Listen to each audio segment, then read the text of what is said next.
ये दादी गांव के सारे मोमोज खा जाती।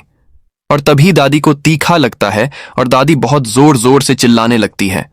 फिर दादी कैंपा कोला पीती हैं, पर दादी को तीखा लगना बंद नहीं होता और दादी जोर जोर से चिल्लाने लगती है। ये सब कुछ सुअर देख लेता है और भागते हुए झुमरी तलैया पहुंच जाता है और वहां उसे कैंपा कोला का ट्रक आते हुए दिखता है।